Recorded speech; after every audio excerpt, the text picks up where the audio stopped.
everybody. Happy Thursday. Woo, fuck yeah, man. I'm excited to be here. I'm not from here originally. I'm from the South. Is anybody here from the South at all? Always in the back, segregated. It's awesome. We shout it out because we have our hoods off. Nobody can tell.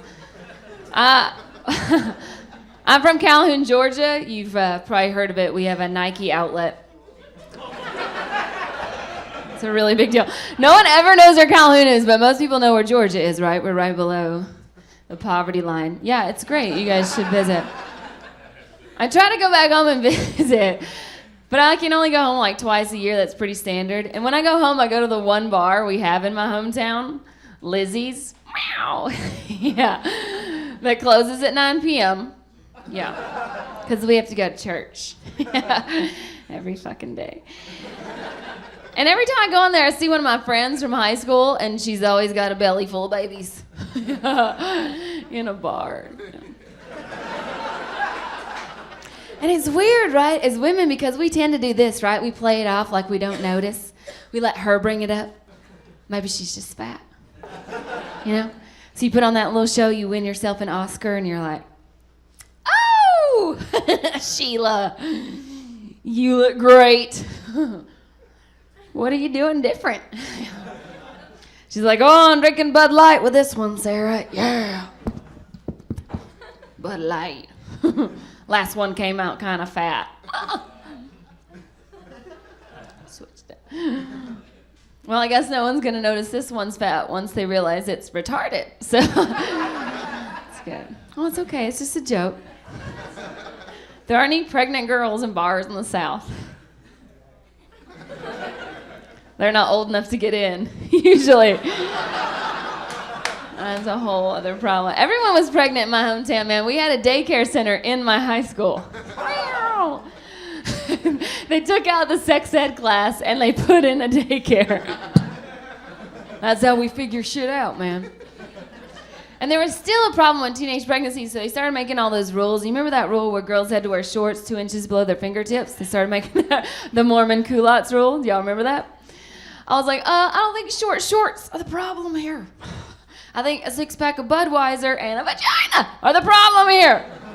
Plus, every Ford truck comes with a bed. How convenient. That's a thinker. It was always the white girls in my school that got pregnant. It was always the white girls. You know, it was never the black girls. It was never the Mexican girls, you know, because they weren't allowed in our school. But that's different, I think. I love telling that joke because white people get so weird, right? Like, oh my God, there's a black guy right over there. Don't laugh or he'll shoot us in the parking lot. Don't make eye contact. It's okay, I'm not a racist. Because there are a lot of white people that I don't like. Like Asians. Feel good about that. Yeah, I'm not pregnant. I'm not even close, man. I'm still single. I'm 32 now and I'm still single. So in Los Angeles, I'm a commodity, but in the South, I'm a lesbian. The math is different there. And all my friends are getting married now, which is totally fine. But as soon as they get married, what do they immediately say to you, right, ladies? You know what you should do, Sarah? You should get married. You should get married. Like, I'm just turning down proposals left and right. Right? Like, I'm like, no, hot guy at Starbucks. I'm not ready. Like, I don't have options here. I don't understand why married women always want you to get married. It's like they don't want to be alone, but they're fucking married, you know? I swear it's a pyramid scheme. I swear to God. They're like, well, if I can get 3 of my friends, and then she can get 3 of her friends, and then those 3 friends can get 3 of their friends, then we can all get divorced together in Cabo. I'm so bad at dating. Like, I'm just on Match.com. That's why I'm dressed up, because I was supposed to have a date tonight, but the guy canceled because he met another girl. It's so awesome. One date. I'm committed. All right. That's why you're on there in the first place. I don't know. Dating is hard. You know, especially it's hard because getting in a car with a guy, I think, is a huge commitment, right, ladies? Like, that's like 3 hours out of your life, right? Because you can't just escape that situation. You can't get like an emergency text from Becky and be like, oh my God, she's dying, but you're on the 405. You can't jump out, you know? So this is a true story. This happened like a few weeks ago. I was in a car with a guy on a date. It was not going well. And of course, the tire on the car just breaks, or whatever it's called. The tire gave up. What is it? The tire was like, I hate my life. Yeah, a flat. That's what we got. So we're standing there looking at it, and he's like, hey, can you work the jack? And I was like, we have not had dinner yet. You know? I ain't working shit, buddy. But apparently a jack is like a whole different thing. So we're standing there, and he cannot figure out how to fix the tire, so he leans down and tries to pick up the vehicle. Yeah, that was his fucking plan B. Not AAA, fucking my Hellboy elbow will get us out of this situation. Really, what are you gonna use your laser eyes to sew it back up? And your magic breath to fill it back up? Are you fucking crazy? And it just made me realize that all men are just waiting for that superhero power to come out. Like you guys are all just being patient until you can see through walls and shit. Right? Like, what's your name, sir? Kevin? So, like, if someone came to your door, Kevin, and they were like, Kevin, the whole world needs you, man. We're all gonna die if you don't save us. You're the chosen one. You can fly, did you know that?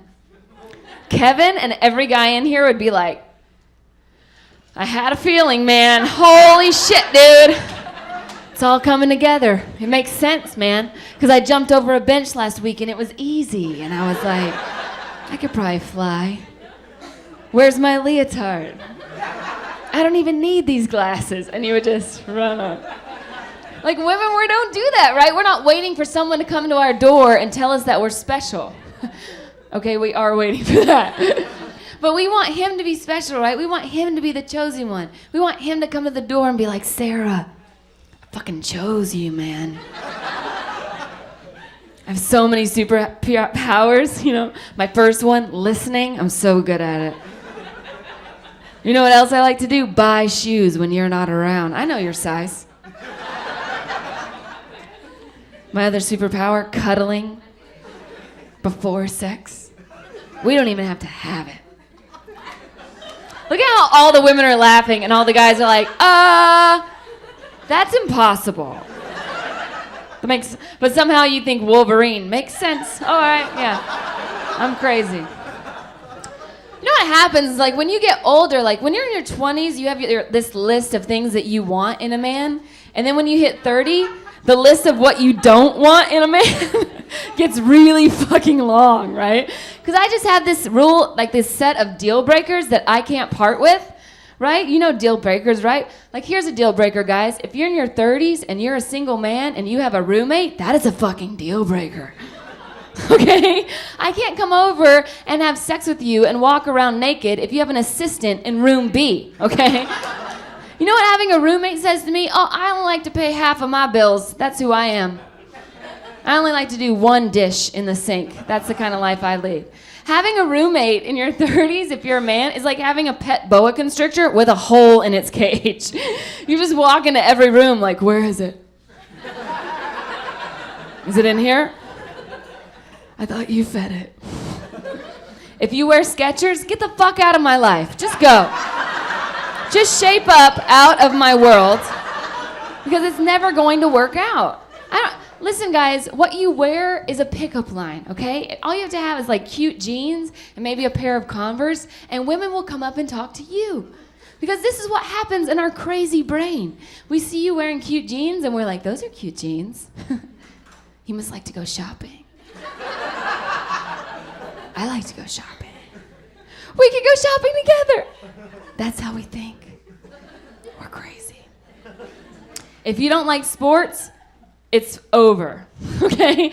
I'm a huge sports fan. I know that's crazy, but if you don't like, sports, it's never like, and don't try to convince me that soccer is a sport. Don't try to. Don't try to. I understand that the whole world likes soccer, but I live in America and we like fucking football here. That's what we like, all right? So if you don't like football, just start breastfeeding because you're not a man. It's weird. But here's another thing. If you wear a jersey and it's not game day, that is a deal breaker. You know what that says to me? Oh, I haven't had a girlfriend in 5 years, and this is what I buy when I'm left at the mall unchecked. This is what I do to myself.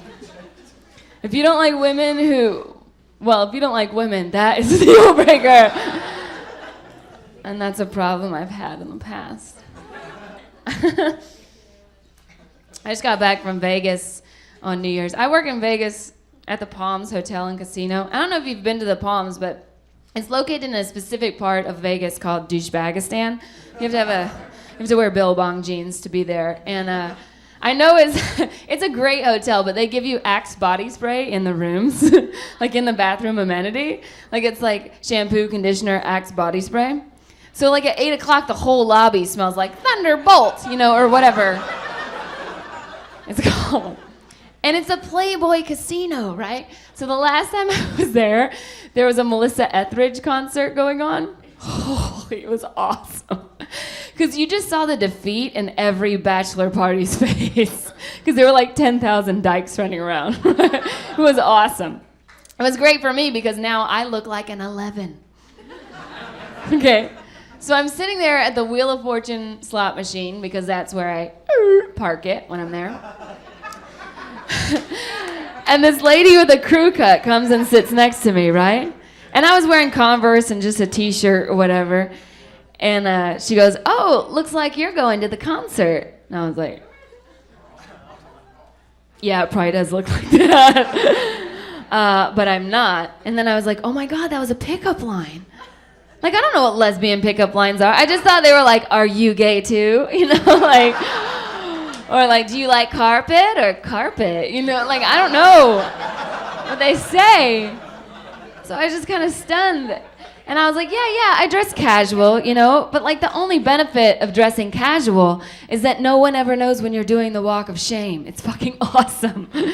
I'm telling you, ladies, people just think you're a go-getter at 7 a.m. when you're stumbling home. Try it. So she was like, "Oh man, I hope I win enough money to get myself a Melissa Etheridge t-shirt."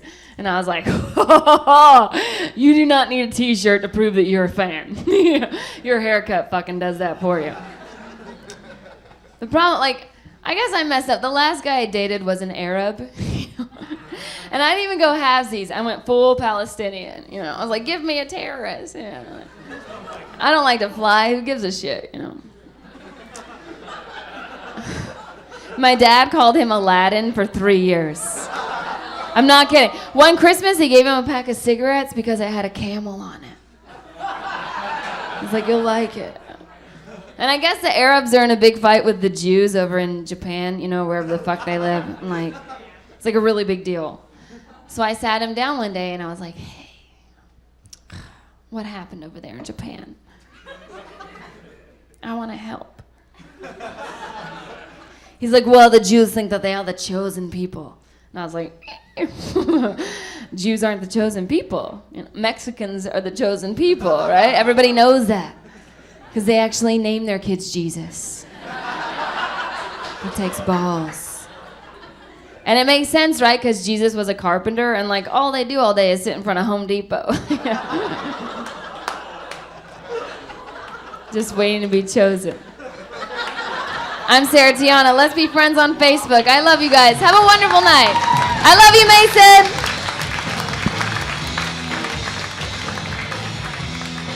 SarahTiana, everybody.